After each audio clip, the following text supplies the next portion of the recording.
Good evening and thanks for joining us for KREM 2 News at 11. I'm Cody Proctor. Starting off with our weather forecast tonight because it was a mild day for our Friday, but we could see a real shift pretty soon. Meteorologist Thomas Patrick joining us now at the Outdoor Weather Center. And Thomas, you got the answers. Could we see some snow or rain this weekend? Yeah, I think we very much will see either rain or snow, but it's not going to be a washout, at least not for our area cities or valleys. The mountains, however, will definitely be getting some heavier snowfall. Finally, we can start to see our next weather system kind of in the picture as we still wind things out. Here it is, the storm system that's still west of British Columbia, but it's going to be moving into Washington by tomorrow afternoon, but the precipitation might not start immediately. So there is a chance for rain and snow on Saturday, a chance for rain and snow on Sunday. Not a washout either day, but heavy snow likely over the mountains. In fact, there are winter storm warnings across the Cascades for this weekend. So a very important forecast coming up where I'm going to detail just how much snow is in the works and just how scattered our precipitation is going to be overall. Look for that in your timing details in just a few minutes. Thomas, thank you so much.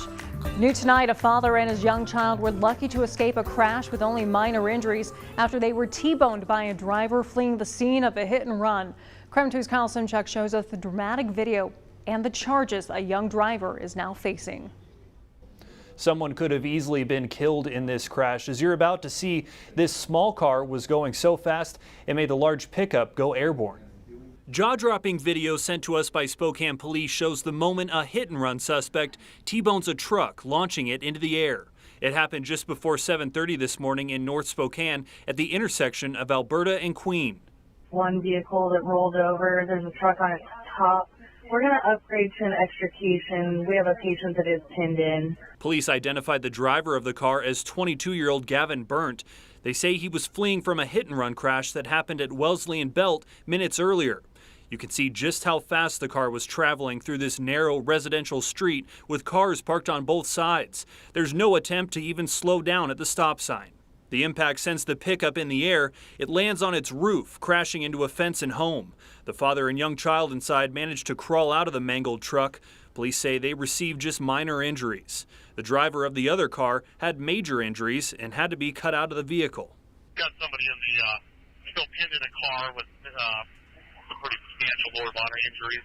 Police say the 22-year-old was driving on a suspended license, had no insurance or a required blow-and-go device installed in his car. Officers reported Burnt did not show any signs of impairment. He's in the hospital facing charges including felony hit-and-run from the first accident and reckless driving. Just a few hours after this crash, police responded to another one where a woman died. She was a passenger in a car that was hit by another young driver in a truck. That driver also showed no signs of impairment, but police believe speed was a factor. Major crimes detectives are investigating. In the newsroom, Kyle Simchuk, KREM 2 News. You know, look, we have reason to believe the Russian forces are planning to and intend to attack Ukraine in the coming week. The coming days. Today, President Biden addressing the tension on the Ukraine and Russia border, explaining he believes Russian President Vladimir Putin has already made the decision to invade. The president revealed his assessment after holding a phone call with NATO allies amid the administration's all-out effort to prevent a war. A defense official tells CBS News that 40 to 50% of Russian forces are now in their attack positions just miles from the Ukraine border. The president says Kyiv, the capital, could come under attack in just days. Today, Kim Potter was sentenced to 2 years in prison after fatally shooting Dante Wright during a traffic stop last year. She was convicted of first and second-degree manslaughter, but she may only have to serve 2/3 of her sentence, which is 1 year and 4 months, if she behaves. The rest would be served on supervised release. Now on to our night beat for a quick look at the day's top stories. One of the suspects in the murder of 19-year-old Jason Fox will spend nearly 28 years in prison. Last month, a Pend Oreille County jury found Claude Merritt guilty of kidnapping, beating, and murdering the Newport teen in 2020. The only solace I have in this is knowing that the last words out of my mouth to Jason were, "I love you." And I am so thankful that I said that. The family of Jason Fox asked the judge to give Merritt the maximum sentence, and the judge did just that. In fact, he came to that decision when he heard no remorse in Merritt's statement this morning. To recap, in October of 2020, law enforcement found 19-year-old Jason Fox's body in an isolated area in Newport. Merritt was found guilty of his involvement in this crime.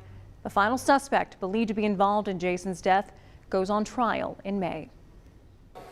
We need to get people into housing in months, not years. And number two, we have to provide supportive wraparound services around people, because a lot of these folks have mental health challenges and chemical challenges that need to be addressed if they're going to be successfully kept out of homelessness. Washington Governor Jay Inslee visited Spokane today. Inslee toured the Division Street corridor, learning more about the $50 million Division Street Bus Rapid Transit project. That project will be funded by the Move Ahead Washington financial package. The governor then met up with Gonzaga students to talk climate priorities. His tour wrapped up at Highland Village Affordable Housing Project in Airway Heights. Across the state border in Idaho, Governor Brad Little and Attorney General Lawrence Wasden sent a letter today to Governor Inslee asking to stop Washington's proposal to tax fuel shipped to Idaho. The tax is part of a $16 billion spending proposal from Democratic lawmakers investing in transportation improvements in Washington state over the next 16 years. According to Little's letter, $2 billion of the total budget will come from the exported fuel tax and will raise Idaho's gas prices by 6 cents a gallon. The stage is set for one of the biggest names in music to come to the inland Northwest. On April 28th, Paul McCartney kicks off his world tour. Paul McCartney got back right here in Spokane at the Spokane Arena. But Paul McCartney isn't the only one coming. Country singer Brad Paisley also announced he's playing at Northern Quest on Sunday, June 26. Both shows' tickets will go on sale next Friday morning at 10.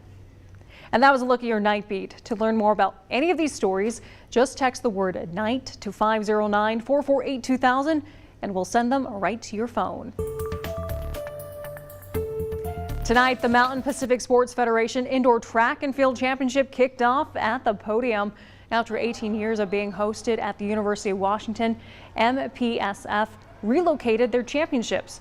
14 men and women's teams across Big West and West Coast Conference schools are set to compete this year. The championships continue through tomorrow. This summer, Fairchild Air Force Base is hosting the 13th CISM Women's World Cup.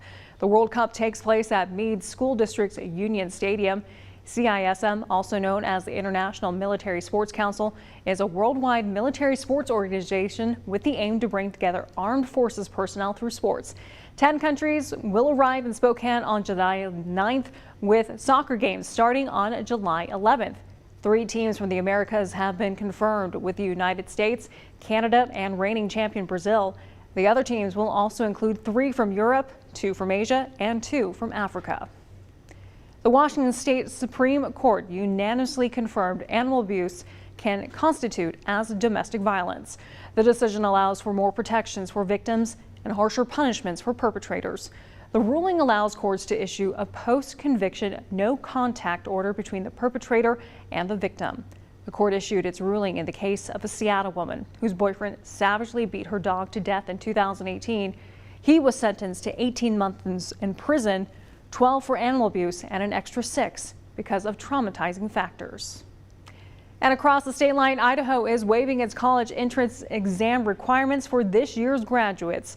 The State Board of Education voted to waive the requirements for the high school class of 2022, meaning students won't have to take the SAT or ACT to get into Idaho universities.